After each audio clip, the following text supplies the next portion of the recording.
You hear a, that's what got you'll it. hear. And Yeah, yeah. got it. Do you know what's weird? It actually took. No one told me to press record. You could hear the recording until I Yeah, had David Eagle on, a blind comedian, was the yeah. first one to tell me that he could hear the recording. Right, right, Uh, right. yeah, comedians didn't Ah, help me at all. They fucking they set me up like yeah, a yeah, pussy. yeah, Fuck yeah, 'em. yeah, yeah. So Yeah. yeah, hello, welcome to another episode of Sit Down for Stand Up. Cheers, It's, man. it's James Onions, isn't it? It is with a Z. With a Z, yeah, because all I've got is onions. Is that what you just go by, or would you I not just change thought, it? yeah, the Z's to just like put a bit of pizzazz on it. But my it's a stage name. My real name is James, and my surname is Irons. I got given the nickname Onions when I was at school. I mean, I'll tell you the story if you I want. want to hear the I had a story. football It's coach your who story. thought my surname was Ooonionz, which is an Irish surname, and he was saying, "Ooonionz do this, Ooonionz do that." And all the kids were like, "Why is he calling you onions?" And it just stuck. And I was only 11, and it got to the point where when I was at secondary school, like literally everyone in the world knew me as onions except for my parents, and like that. So it became. And I thought when I started doing comedy, I thought he'd be mad. He'd be mad not to use the name onions. So I am when I did. I was in like capers in the scouts. It was like an acting thing, and yeah, there was a guy who was like 2 years older than me, and I always thought he was the coolest guy in the world, and his nickname was Spud. Like, right. and I went back to school after that summer. I was like, oh, everyone just goes, well, everyone just calls me Spud now. And I just looked like a dickhead. Like, it never took off. I tried to give myself the nickname and it just failed. You So, can't. What I've learned about nicknames is no one can ever give themselves a nickname. It has to be given to you by someone else. yeah. If I'd have just decided to call myself Onions out of nothing, I mean, that'd be ridiculous. You look So, like a wanker, which I obviously did. But me and all my mates, we go by each other's surnames because of drinking games back in the day when you couldn't say yeah, your first name. yeah, Like Hurley, nice. Eki, like Perry, like it's all just nicknames. So Right. reason for the pod, from a perspective like you run Ed's comedy, so Yeah, like what you look for in a comedian, how you do the bill. So we'll just go straight yeah. off the bat. What is Ed's comedy? Onions. It started out as just an open mic on a Tuesday in Brighton, and it is still that. I still do that every Tuesday. Yeah. It was somewhat successful straight off the bat. The first one I ever did had like quite a lot of audience at it, and it's continued with that ever since. And so I've been doing it for over 3 years. So that's I've done maybe would it be like maybe 160 gig open mics there, Okay. and like not one of them has had less than like five audience at it, which is like, yeah, I mean that's unusual for an open mic. Oh, So 100%. yeah, I was really lucky with a just a fucking brilliant venue. It's just it's a really nice room. It's a really nice venue with supportive people who like, yeah, just really like having the comedy on there, and it's Brighton as well, which is easier to get people in Brighton than it is other places that I've seen. I've said some of the people you've had on. You had my boy Cole Kazana on. Yeah, Yeah, he's a cool dude. I've had him on the pod. yeah, He's a nice guy. yeah, it's great. Yeah, But so how did you come up with the name? yeah. So the venue is called Presuming Ed. So it's just Okay. Ed's Comedy Club. I have audience members come and they go, "Hi, Ed," like straight away to me, and I'm like, "Well, I'm not Ed." Like Ed is the venue. So it's quite weird. I mean, they'll just come straight up to me and go, like, "Hi, Ed." Like, yeah, it's weird. I've even had comedians do that as well. When I've booked them and they've seen my name several times, they still come up and call me Ed. Yeah, so it's just and the venue is named after a character in Withnail and I. Okay. Whereabouts in Brighton is it? It's London Road. So Near the that's Sainsbury's. there is a Sainsbury's. So the The back Liverpool. entrance of Brighton Station, it's sort of just Yeah, down the hill from the back entrance. It's down the hill before you hit the shopping centre bit. so that's the other way. That's towards the seafront. Yeah, You're thinking of the Churchill Centre, I believe. going the other way. This is this is like. This is like if you sort of turn right. So it's north from there, but it is still in the city centre, pretty much. Like Okay, and um, is it always is it only Tuesday nights? Is it every Tuesday? Once a month?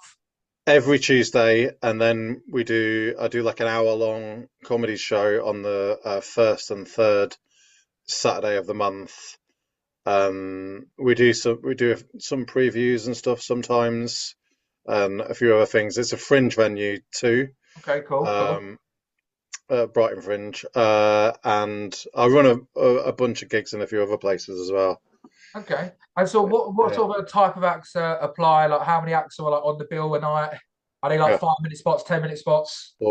all fives, and like some of the acts are really experienced, but it's all fives. Yeah, yeah. There's a good argument for an open mic having like a headlining 15 or something like that. I don't mind that as a template for running an open mic, but for this, because it's Brighton and I just want to give as many people as possible a spot.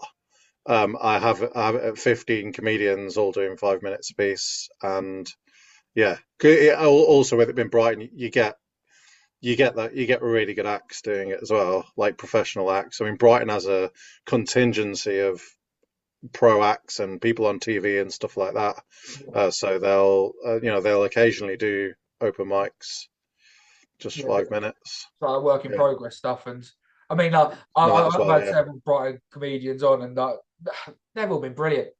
yeah. So It's like, ridiculous, mate. It's the standard is really, really, really high. And there's a Jill Edwards comedy course here, and like 80% of the Brighton comedy circuit have done her course at the Comedia. So they have a good idea about like when they're brand new, they have a good idea about like how to navigate open mics, how to write like a 5 minute set and stuff. okay, So did yeah, you it's start off crazy from good. a class, or did you just like go Yeah, into I it? did. Yeah, I did a course as well. Yeah, yeah, yeah. That's how I started. And I originally found Presuming Eds as a venue, literally because I've been going in there getting coffee, and I asked them if they had a little function room I could use once, so that me and the other people on the course could like practice our material before we do the final gig at the end of the course. Yeah, And they said, you could run a comedy night here if you want. I mean, they straight off the bat, that's what they said, like straight away. So I was like, yeah, why not? yeah. So that's And how it happened. how was the night sort of like progress since you started in 2022, wasn't it? Think it's 22. Yeah, like What's tw tw changed from then to now? um, it is busier. I'd say year on year, it's probably like the audience numbers probably go up like like 15-20% or something. Yeah. But so it is busier. The standard of acts that are applying is higher. Um, yeah, I mean, a lot more people. I've noticed a lot more. So the all the events are ticketed. The open mic is free tickets, but I noticed like more people just turn up without a ticket now as well, which I hate because it makes it harder to sort of plan. And Okay. people just sort of rock up. But obviously, you accept them in anyway. But Okay. And how do people go about applying if they want to jump on it? so I've got a booking group called Ed's Comedy Club Booking Group. On the 18th of every month, I put out a post with a form, and then that form, people just fill out that form with their dates, and I try and book that within a few days or even a couple of days. I've been known to have it fully booked within 24 hours of that form Nice. going out. I'll get like 100 applicants in 4 hours or something like that, and that's more than enough people. So it's like I do it so quick so that I can close the form, so less people apply, so that I'm letting less people down. I just feel bad when they apply and they don't get a spot, but I think if they miss the form, then it's sort of in a way it's not my fault. That's the logic, but it's not. Okay. Don't really know. And how many acts do you have on it in a night? 15 on that. 15. Okay. And is it like five break, or? It's yeah, so it'll be split in half just with one break. Okay. Okay. That's quite conveniently done. So And so, like, when people apply, do you like want to see like a video from them, like Nah, their social? nah. No, I like if it's a new person that I've never seen and they apply, I just assume, they wouldn't be one of the good ones. Like, I mean, they might be, but I'll see them and I'll know for sort of next time. But sort of the openers and closers of the section and stuff will be people that I already know. Hmm. Um, so yeah, I don't, not for that gig. I don't ask for any videos or anything. There are some other gigs that I run which I do ask for videos. Okay. Um, So, on the other gigs that you run, so like the videos, what venues are they? so I've got a little gig that I'm running in Brixton, Okay. and because that's London and I'm not as familiar with the London circuit, I asked for a video, and that's just once a month. Um, and I just want to make it really good. Obviously, again, even in London, like the standard of acts that will do a 5 minute spot on open mic is really, really high. Yeah, Yeah, even at amateur level is ridiculous. it's amazing. I have heard it like from like seasoned professionals who've been doing it for 20 years saying that the standard of new comedians now is really, really high. Yeah. I'm surprised I've not heard it more because it is really high. It's mad because I had my first paid 10 on Saturday. I've been going for 3 months, but Yeah. I am quite good. I can't lie to myself. I don't flame my ego. You've only been But doing comedy 3 months. yeah, Oh wow. and Cool, man. but I went to a gong show before it, so I was like, Yeah. you know what, I'm out now. I'm in London. I'll go, watch some comedy, for. And I was just watching. I was like, well, he's better than me. She's better than me. He's better Right. than me. Right. But these were like, people like they're going like, but they're still just doing like non-paid open mic circuits. But it's Yeah. like Yeah. better than me. Like I'm not Yeah. jumping. It's just like Yeah. it's almost like luck, Yeah. almost at this level, if you get Yeah. noticed or not. Yeah. Yeah. Yeah. Well, I didn't do a paid gig until I was, I think, over a year in or Hmm. something like that. So that's really good. 3 months in. Yeah. Um, Well, I use the podcast for nepotism. Can't lie, but you got yeah, to do the right, tools mate. you're Oh, given. yeah, yeah, yeah. Yeah, no, absolutely. Yeah, do Yeah. it, So do when you it. see my email, you better bump me up.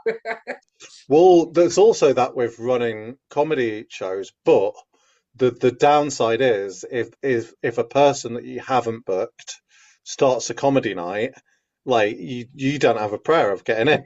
I mean me as a booker, if I haven't booked somebody, so there's the sort of nepotism side of it, and there's the opposite of nepotism, and that you're not, you're yeah. So yeah, So say if someone, like they, you Brixton one, they, you want to see a video, and they send you a video of their 5 or their 10. Would you want them to do the video they sent you on the night, or is that just a verification of their caliber? yeah, it's just so I get an idea. I'll probably only watch like a minute and a half of it. There's Yeah. a few of them where I have watched the whole thing that I've particularly enjoyed, but most of them I'll just skim through it, just see, just see the energy, and it really is surprising with these videos. Like, oh, I don't know how to say this without sounding awful, but like, like some of the videos are really not great. Like, and I wouldn't if it, I just wouldn't put it out there. Like, you want to make it you want to make it a really good video. You need to be getting laughs. Yeah. At least, at the very least, like you need to be getting laughs from the audience on your video, and I think until you have that, probably don't put a video out there. I don't know. Okay. And I what's sound like a your horrible person saying that, No, but I see. When I started out, I'm still starting out. I don't know why I need to say that. I record every single. Well, I did. I haven't now for the last couple, which is annoying because the gigs you don't record end up being your best ones. yeah, Like, yeah, sounds yeah, long. I've done it where it's like I've put it down and I've just like gone off, but like I'm not even on the camera for the whole 5 minutes. yeah, So, what's your yeah, like etiquette on or your ethos on people recording their sets? yeah, yeah. Fine, yeah, yeah. Okay, but Oh, at my gig, you mean? yes. Yeah, yeah, yeah. I try and set up my own tripod that they can use at the back of the room. Yeah, I mean sometimes so presuming Ed's it's small, but we really sort of cram people in there. So I mean I've seen 55 people in that room, And if you looked at the room, be like, fucking hell, like 55 is a lot to have in here. But I mean, sometimes at the back you'll have like 5 or 6 tripods. Yeah. So yeah, so I try and put one back there that everybody can use, but then people like to use their own as well. But And yeah, I don't mind people filming. And everyone I spoke to say, yeah, film, look, record. But I always just think if you're gonna do it, get it ready before you go on stage.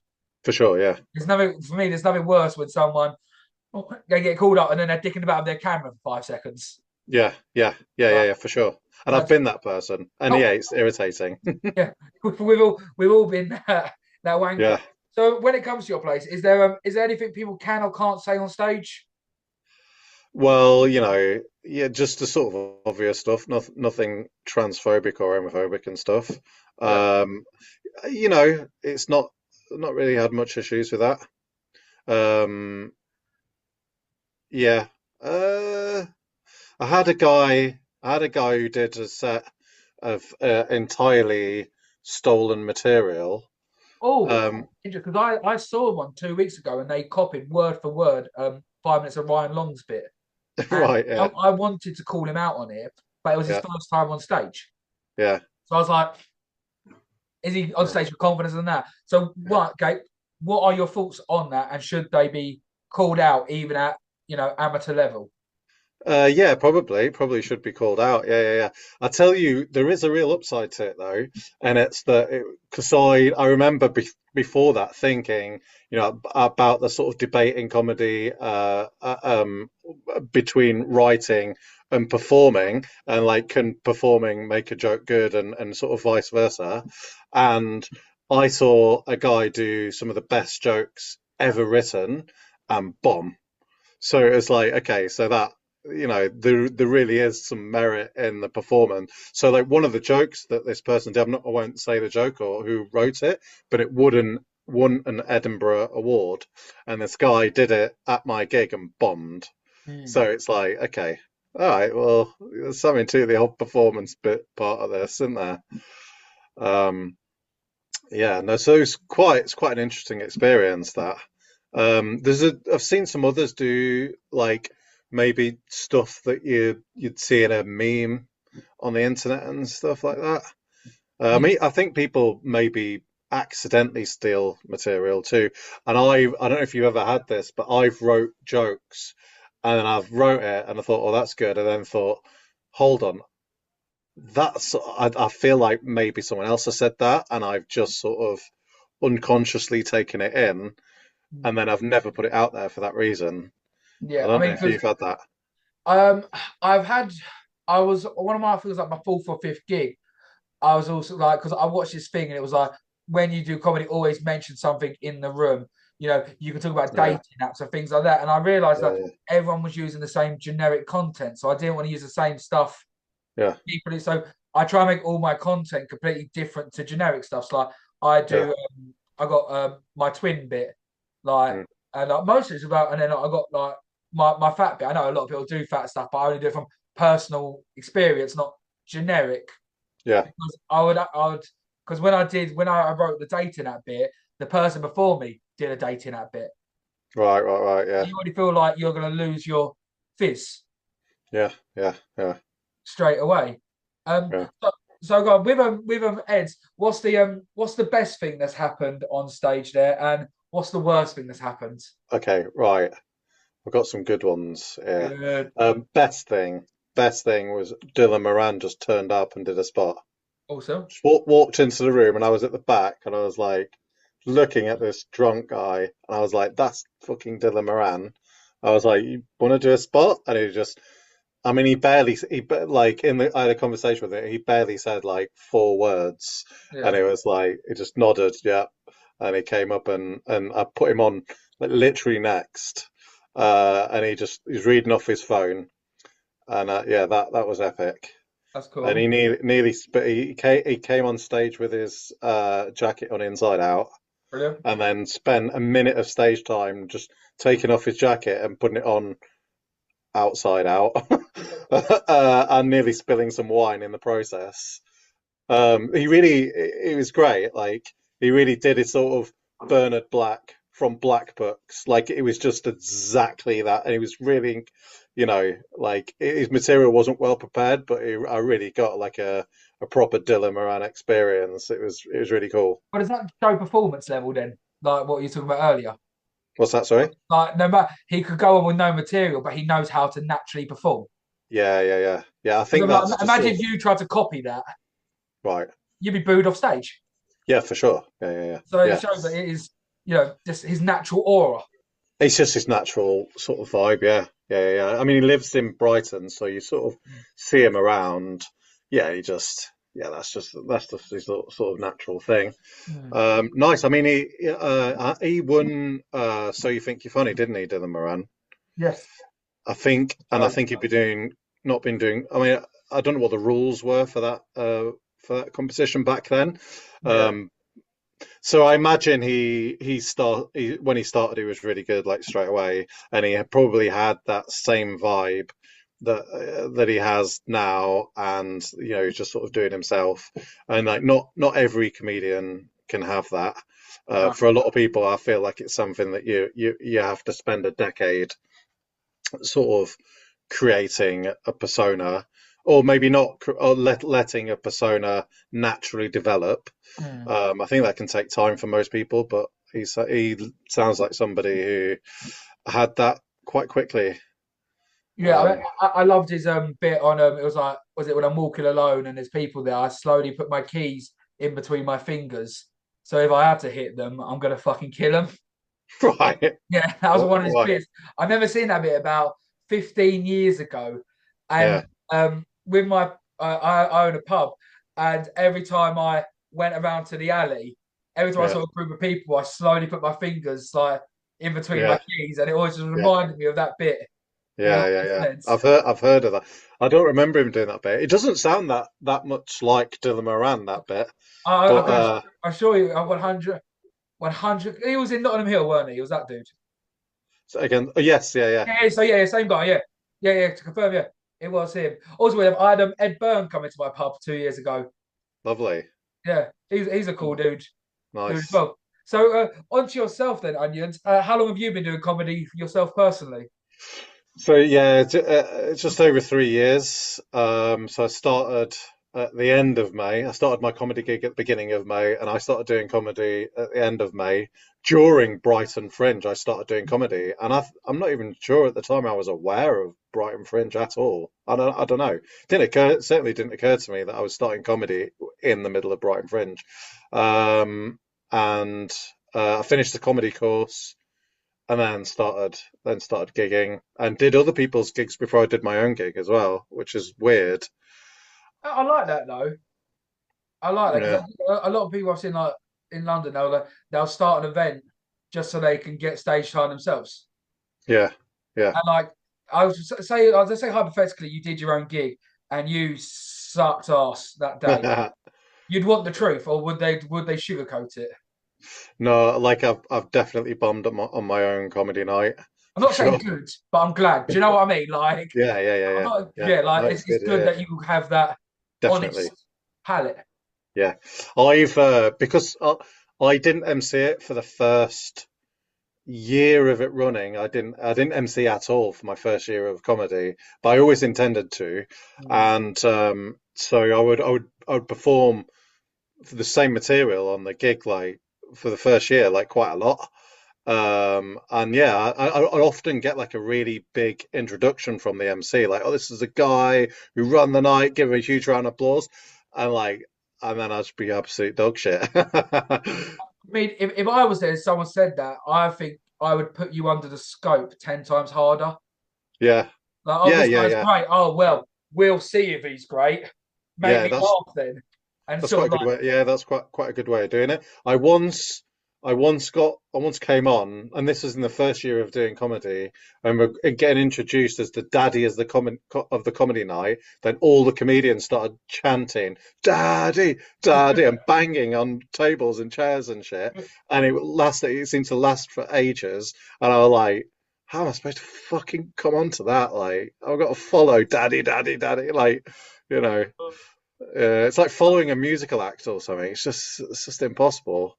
But it seems like you've got a good community there where they will openly take the piss. Yeah, oh yeah, yeah, definitely. I love that. Yeah. I love that. There really is a community, which I don't think London quite has because it's so big, and you don't see the same people quite as often as we do here in Brighton. But yeah, yeah, it's like there's a tight community, and we all go to each other's birthday parties and all this sort of stuff. Like it's yeah, yeah, yeah, I feel like in London, I mean, 90, I would say not, I say about 92% of the other comedians I've met have been lovely. yeah, Um, but like when I was doing the open mic ones, it was always like everyone was glued to their phones, waiting to go on yeah, stage. yeah, yeah, As yeah. well as that, everyone was. I feel like at this level, everyone just can't have a normal conversation. They've got to just try and do a joke on everything to try and prove they're funny. Right, It's right, like, well, I know right. you're funny. You're a comedian. You're about to go on stage. That's when I'll Yeah, assess yeah, how yeah, like yeah, your yeah, caliber. yeah, So, yeah. okay, so yeah, you've been going for a couple of years then as yourself. What is one of the jokes you look back on where at the time you thought was hilarious, and you look Yeah. back now and you think, why the fuck did I think that was funny? I remember writing a joke that I thought was brilliant, and I'd sort of had validated as good by like. So I was in a sort of weird situation where I'd done sort of workshops with like top comedians and stuff, Mm. and they'd said, "Oh, that's like a really good joke," but it never worked, and I can tell you it because I never perform it. And I loved this when I first wrote it, and like I say, it never worked. And it was, it's going to sound quite raw because it's been a while since I said it, but it was written quite raw. And it's like, some people think that I look really hairy, but it's basically just my head that's hairy. The rest of my body is not that hairy. I'm really not that hairy. If you would like a metaphor to appreciate how hairy I am, I'm about as hairy as if you imagine Chewbacca from Star Wars had mange. The like so, yeah. That anyway, yeah. I mean, never worked. It's got a chuckle for me, but not a Yeah. laugh out loud. No, it's because I thought the word mange was works like that as like as a punch, a word to end a punchline was good. Yeah. There's maybe some people don't know what mange is, Mm. um, and also there's a visual element of like you imagine Chewbacca like not having as much hair because he's got mange. So I thought, oh, okay, that's really anyway, you know. It just doesn't work, so Yeah. it's clearly shit. They don't. So how many times would you try a joke on stage before you Yeah. retire or add it to the arsenal? There's been ones that I've really believed in, where I've said it maybe 20 times and then fucked it off. And then there's been other ones where I've literally just said it once and been like, yeah, yeah, yeah, I'm never gonna say that ever again. Yeah, yeah, I mean, I did a joke and I in a Shoreditch, and I lost him in the first 3 minutes. It just went, oh, I hate the left. They made it so you can't laugh at fat people anymore. Makes right. his job a lot harder. But Shoreditch is a very liberal place. So is it even Yeah, though it wasn't yeah, at him, yeah, they heard I don't like the left, and it is I just lost them straight away. It's like, oh, okay, yeah, brilliant. Like, yeah, I'm never doing that one again. Like, yeah, that's yeah, yeah, retired in seconds. yeah. So Yeah, stuff like that is quite hard to do. It's hard to sort of pull back from that like initial statement. yeah. Yeah, And now sort of like learning errors along the way, being like, one, don't go in political within 5 seconds of starting your bit because you're gonna yeah, ostracize them straight yeah, away. So would yeah. you say your favorite joke is your best joke? Or is there a joke that has a place in your heart that doesn't particularly, kill it every time? Yeah. There's a whole bit that I have where the first time I ever said it, like, is probably the best gig I've ever had. And I was like, okay, this is it. This is what I've been going for. And then did all right, and then sort of pieces away and stopped, and like kind of just stopped working Yeah. completely by the time I sort of retired it. Um, and it's just a whole bit about a drug dealer that I used to know called Ketamine Barry, and Yeah. it's like a literal whole bit about him. It was like 4 minutes long or something. Yeah, I think that's the best thing I've ever wrote. Yeah. But it's not the most effective stuff that I ever wrote. Mm. Like That's, I thought it suited me. Like it's about drugs. It sort of suits my comedic persona, yeah. or what I see it to be at this point. Um, and it's funny. It's about, it's true. But yeah, just but I want to bring it back. I do. I want to sort of refigure it and say it in a different way and bring it back if I can. I mean, is ketamine still fashionable? Is there a new drug of choice you update it with? Yeah, man, I don't think it ever was fashionable. Like it is a horrible drug. I took it quite a bit back in the day, and I just have no idea why, because it's rubbish. Like it's an Yeah. awful drug. I mean, yeah. I mean, my Brighton uni days. My housemate was a drug dealer, and he used to call them like party bags. I think it was like one pill, half a gram of ket, and like a nugget of weed. And he Yeah. like sold us party bags. Right, So, yeah. I like that. Yeah, we used to do stuff like that. We used to do coquettes. It was like we used to buy a gram of ketamine and a gram of coke and mix it together. Like we thought we were doing something revolutionary.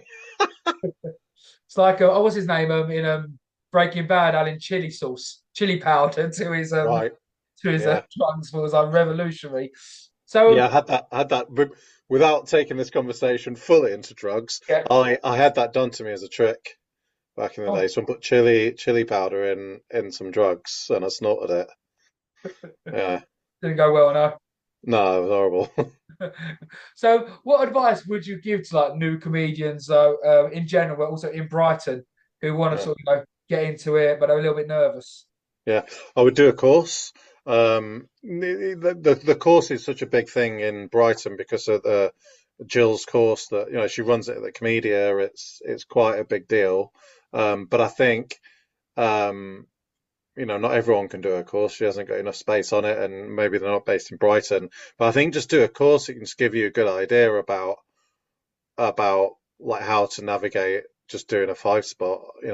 And it gives you that gig at the end, and those gigs at the end are really supportive. Everyone knows it's your first gig. Like they give you a sort of wide berth. I think it's a good idea, really good idea to do a course. Yeah, Well, to be fair, Jill's course has been a couple of people have mentioned it to me. I've had a episode 48 guy called Tom I had on who's never done comedy before, but I want to know like his like three perspectives of comedy.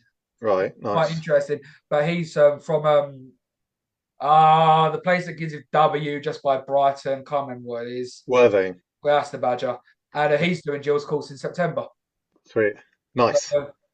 yeah, like I mean, Yeah, a it's lot. very popular. She had like Sean Walsh and Romesh Ranganath and all this sort of stuff on it, so it's got a Yeah. good alumni. So, how would you say like hosting your own night at MCing? How would you say like your crowd work has evolved? Um, it's definitely evolved. I've gone through different phases with it, sort of trying to find what works best for me. Um, so I was all round when I started doing comedy, I'd be lower energy on stage than I was in real life. That's because the stage was such a intimidating space for me that my entire energy would go down, and I'd watch the videos back and I'd be like, that's just so awful. Like why is my energy levels going down like this? And I took that into emceeing as well. So the first 6 months of emceeing was pretty tough, and then I decided consciously I'm just going to up my energy levels. I'm going to shout, and I would literally like be shouting far too much, and that worked better. And just keep talking. When I was emceeing, I would just keep talking no matter what happens. Just keep angling for the funny, and like if you don't find the funny, well, at least at least something's happened rather than it just been a sort of dead air. Or Yeah, like the worst thing that I've seen MCs do, and I'm definitely have been guilty of this. The worst thing I see MCs doing is doing some crowd work, not being able to come up with a joke, and you can see in their eyes that they're feeling uncomfortable because they haven't found that joke. yeah, Like that's the worst. That's yeah, uncomfortable for an audience. I've seen that quite a few times, and it's an obvious thing that like newer comedians are gonna have. Like, but you just have to be comfortable with not finding the joke. You know, it's just you just keep talking, just keep chatting, keep asking questions, and something will definitely pop up. You know, it always does. I am seeing my first ever gig the other day, and I got told that if you can't think of anything, just say I've got nothing for that. Yeah, Acknowledge it and move on. yeah, get a laugh. Yeah, Yeah, just don't yeah, get the dead space. So yeah, yeah, yeah. I got quite a cool question. Say if okay, I come down to Ed's Comedy Club and I am the most racist, homophobic, give everyone in the crowd the middle finger. I'm Yeah. the worst possible human in the world. Yeah. As an MC, how would you bring the room back? Uh, okay, as an open mic, I don't. I just literally run through to the next spot. There's 15 acts. Yeah, Like a lot of them are good. Like for this open mic in Brighton, a lot of the acts are good, and they can bring the room back yeah, anyway. So for this open mic, which is the majority of my sort of experience as a MC. I wouldn't try and change the energy of a room. I'd just literally just go on to the next one. It sort of resets it anyway. The fact that you, as an MC, you've gone up on stage, they've given you a clap, you're bringing on the next act, they're clapping them. Like, yeah, just that can be enough, I think, just to reset a room. If it wasn't at Ed's, I don't know. I don't like just dipping into material in between acts that much. It always feels a bit strange. But if you, yeah, I mean, just ask an audience member a question, and yeah, just maybe do a minute or two of crowd work, and then sort of bring it back that way. I don't know, really. Yeah, it's not something. I really haven't had that many people really bomb at yeah. the Ed's comedy. Okay. So yeah. So we'll go to yourself then. What? And I love asking this question. It's one of the questions I always end it with. What time did you bomb the hardest? How much longer of this podcast is left? Because I actually have a story about Perfect. my, Go. yeah? Yeah, yeah. Okay. Please. This, so I did a podcast recently and they asked me what was my worst ever gig and what was my best ever gig. And I have an interesting anecdote about how it's sort of the same gig. Go. And so basically, in Brighton Fringe 2 years ago, um, I did a performance on a midnight show, bombed horribly, like horribly. I did 5 minutes, and I think I got two laughs. Like it was really bad. It felt horrible. All the audience probably looked like they hated me. And then after the gig, the comedians all stood around. I apologized. I feel like I killed that room Yeah. because the guy, it was Ollie. Um, oh, I forget his name. Anyway, the first act actually did really well. Then everyone after me bombed, so it felt like I'd killed it. But I actually think it was just quite a tough gig anyway. There wasn't that many audience. It was midnight. Yeah. Anyway, but after the gig, I knew the guy who run the gig, and the guy who run the gig said to me, "So you're like a good promoter." He said, "I'm not sure I want to run these midnight gigs anymore. Would you like to do the rest of these gigs? Would you like to run them, MC them, like whatever you want?" I was like, "Did you just fucking see what happened?" He was like, "Oh, don't worry. Like, it's just these things happen." So I was like, yeah, okay, I'll do it. And so it was a venue called the Carolina Brunswick. I don't know if you know it. It did have a lot of comedy happening there, and they had this Hello. outdoor. Sorry, Carolina Brunswick. yeah, I they haven't have loads of comedy there, loads of previews and an open mic and all sorts of stuff. Yeah, Yeah, yeah. and like maybe like 50 yards from the venue, they had an outdoor space for the fringe, whereas like people sat around on tables and they have some tents where there'd be events going on in these tents, like quite a big space. And it was full of people. And so before the next gig that after the one I bombed, like a week later, I got some flyers and I ran round this sort of space, like trying to get people in, like, and the chat was pretty good, and people in I really enjoyed like the trying to get people in, and whereas the one that I'd done had maybe 8 people in it, right? From me running around this it's called the Caravanserai, but this outside space, I filled the room, Right. which is like 80 people, and the atmosphere was absolutely rocking. It was chaotic, but really good chaotic, and like just seeing that room before I got MCing was a real buzz, thinking, well, this room was fucking awful a week ago, and like look at it now, it's like absolutely on fire. And the MCing was so easy. It Yeah. was, yeah, all the jokes were just like just floating in the ether, like One of them moments, it's like you're in like utopia mode. Everything you do just hits. dude, yeah, you couldn't bomb at this. It was Yeah. impossible to bomb. And that was my best gig. That's my favorite gig ever. Mm. A lot because the week before I'd had my worst gig Mm. at the same gig. Mm. So that was, yeah, No. that's the that's Well, the reason I love asking, everyone, what time do they bomb the hardest? Because I want everyone, even if they've never done comedy before and they're thinking of getting into it, everyone bombs. yeah, yeah, Everyone sucks a gig. yeah, It's life. It happens. But the yeah, thing is, happens, though, yeah. just get back on, and a week later, you had your best one. Yeah, yeah, yeah. It's Yeah, a roller just like coaster. yeah, it's like that, man. Mm. And the the bombing is subjective. Like what actually is a bomb is very subjective. And I think the more you do comedy, the better a bomb becomes, if that makes any sense. Yeah, Sort of like just you like now, like that. I got 2 laughs, and that was a bomb. But that's the worst I've ever done. yeah. And I think like if I was to do it now, it'd be a bomb would be 6, 7 laughs or something. You know what I mean? I don't, anyway, but what's that? It changes as you progress. It changes as you progress. But I don't think there's no objective definition of what bombing actually is. Somebody said to me that a bombing is 0 laughs, but I've not seen that. I've not seen anyone get 0 laughs. I Yeah. don't think. I mean, I think the first ever, well, no, like one like the third ever gigs I did was in front of like 5 other comics, no audience, Fuck. and it was just like just delivering a monologue pretty much. Yeah. And Yeah, then yeah, yeah. I sort of said to myself, like, oh, well, I don't know if this is funny or not because no one's Yeah. laughing. Yeah, yeah, Uh, yeah. It's not enough people to go at. I remember so like I mean like a successful gig is having maybe 1 in 5 people laughing at a joke.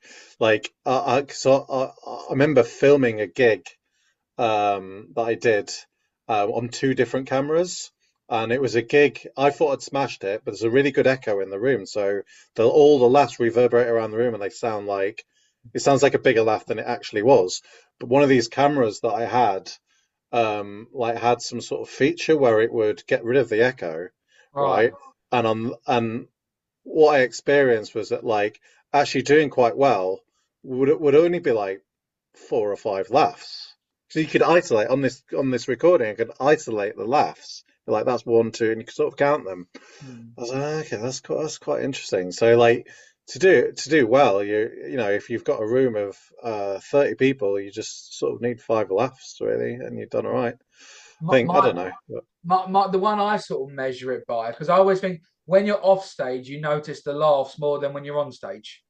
Right? Yeah, And yeah, yeah, mine is if I can get over a 5 second laughter on a joke, I'll yeah. consider that a good set. Oh yeah, yeah, yeah. When Well, I'm that just gets doing so time. long, It's I another count in measure, my isn't head it? like how long do I have to pause in that bit. And if I can get Yeah, to over 5 seconds, I'm like, right, that joke yeah. slaps. Like, Yeah, yeah, yeah, yeah. Those prolonged laughters, yeah, yeah, they're hard to get. They're. I yeah. can't say I get all that many like Mm. really long, prolonged laughter. Yeah, that's a really good sign, man. If you're getting that a lot, that's good. Kind of. Well, I get it on two bits now because with my twin bit, it's about being the afterthought on the birthday song. So it's like, Right. happy birthday to Nick and Dan, and that bit gets chucked. And I'm like, they didn't even bother like relighting the candles for me. Yeah. Then Yeah. that gets, and the other bit is like during the back to my twin again. He's a doctor, and like we had to clap for COVID. Yeah. Yeah. Yeah. So I set it up with I always see him like waiting down the end of the road at 6:58 to come jogging down to numerous applause of our neighbours. Yeah. So Yeah. Yeah. cool. Then I go, we live down a cul-de-sac. He did 12 fucking laps. Oh, nice. That's good. And That's it was funny, just man. like, it's like that's like my penultimate end. And but Yeah. Yeah. no Yeah. matter what, I've used it now on every single bit I've done Yeah. Yeah. Yeah. because That's I'm a good. bitch when it comes to new work now. So Yeah. running your own night, obviously you get up there enough times. Do you have like regular crowds now? Yeah. Was it like Yeah. do you have to do new work then? You mean I have to do like a different material? Yeah, quite often. So, because I MC it, so of those the Tuesdays I'll MC two a month, and I'll get a guest MC in for the other two. Um, no, it's not a huge issue. I'll generally like in a month, I'll probably do the same material on my open mic twice in a month, and then it'll be something new after that, or maybe something that I'm still working on. But yeah, but I will get the same people coming back, and it's a lot. I get a lot of students or people of student age coming to my gigs, Yeah.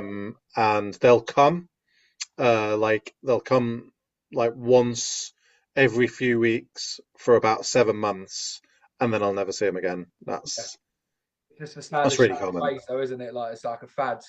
Yeah, they come all the time and then never again. Okay, go. I'll end it with this then. Why should comedians come perform at Eds, and why should the audience come watch the comedians at Eds? Yeah. So people should perform at Ed's because it's a really nice room. It's a really nice room for comedy. There's genuine audience there. A supportive vibe from the comedians. Um, the setup's correct. Um, yeah. It's a room that works with not many people in it. If it does end up, it's not busy. The room works anyway, Yeah. whether it's busy or with 10 people, that room can be fine. I always think with with comedy shows, it doesn't matter how many people you have at your show, as long as that amount of people fill the room that you're in. So you can, if it I'd like to see an open mic in a room that has a 20 capacity. I think that would be great. Just comedians, and as long as the comedians are all in to support the other acts and stay and laugh at the stuff they find funny, 20 people in a room is absolutely fine for open mic. I think in contradiction what I was saying about my own gig, I really think that there's a place for open mics with 15 comedians who stay for the whole show, and then maybe five, six, seven, or up to 10 audience members. That's probably what open mic should be. And for your first 5 years of comedy, I mean, you can get fucking good by just performing to 20 people for every single gig. That's all you need. Because I feel like the problem is that, like, especially with like bringers and stuff in London, is that like I've got mates in London who I've asked to be a bringer, and they've said, "You're like the fourth person that I know, like completely unrelated to me, that they've been a bringer on a comedy show." And they're like, one of my mates said the only comedy shows they've ever been to is as a bringer.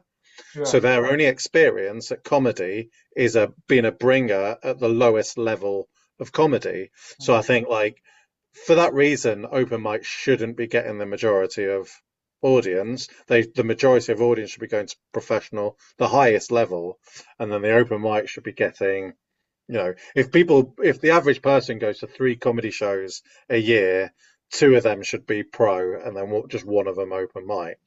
You know, Yeah. so I think, I challenge that a little bit.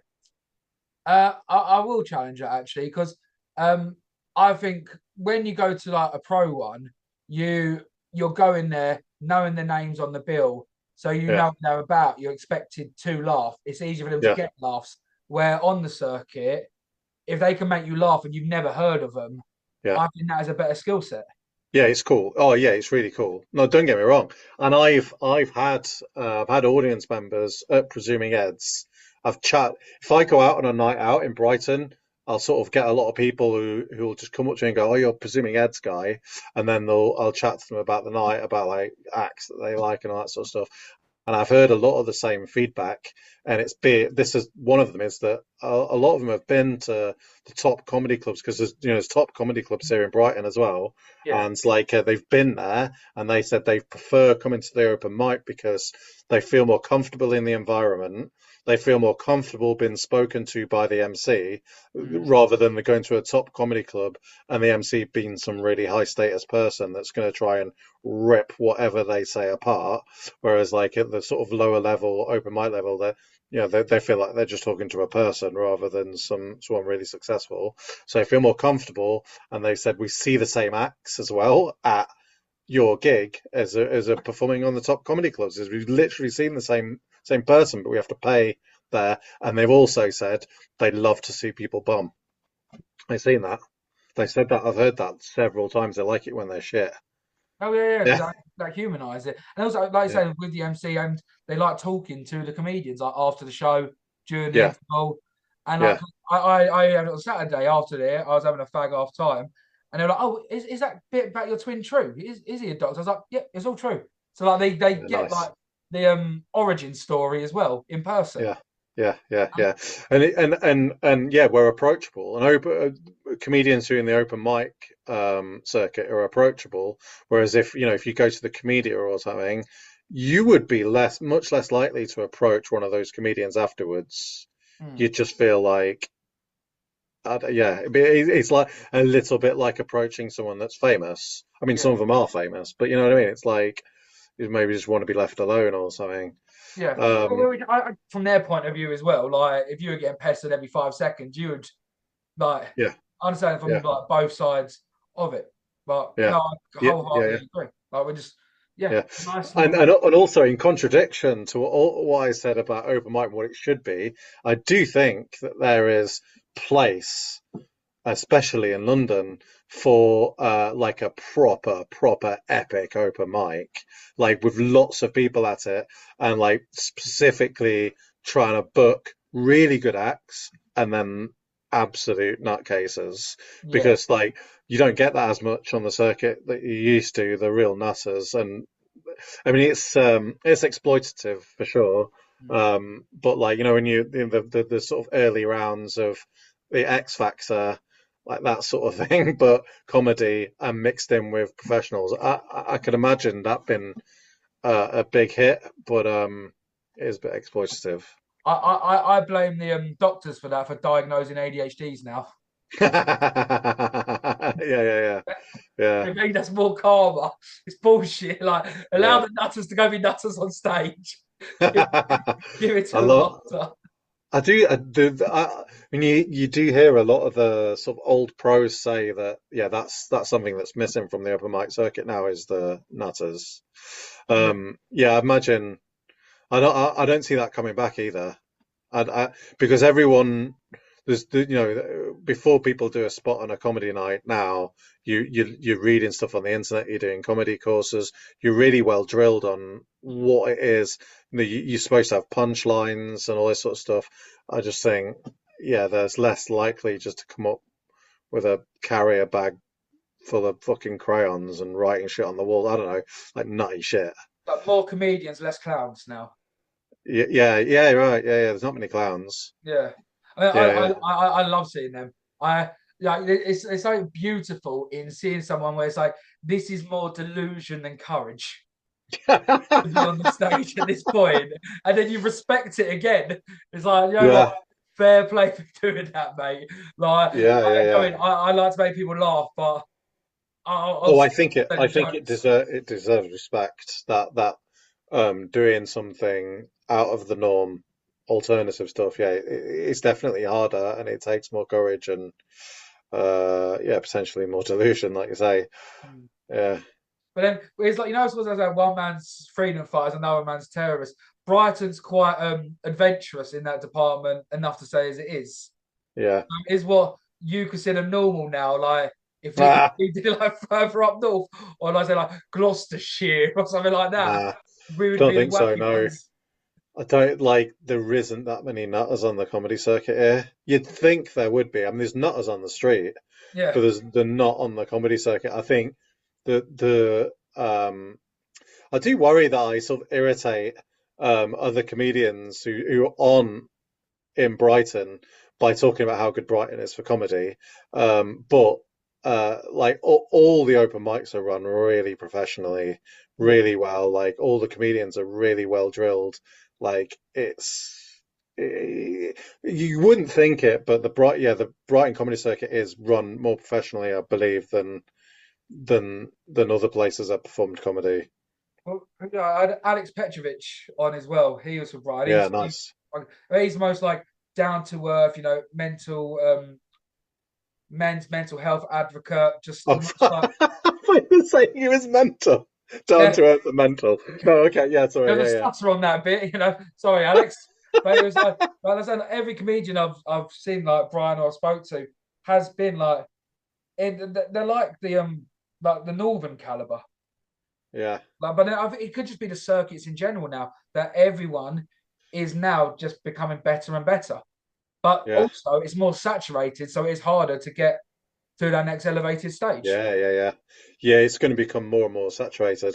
I think quite a bit from when I started, like 3 and a bit years ago. I count the amount of people that have quit, Mm. and it isn't many.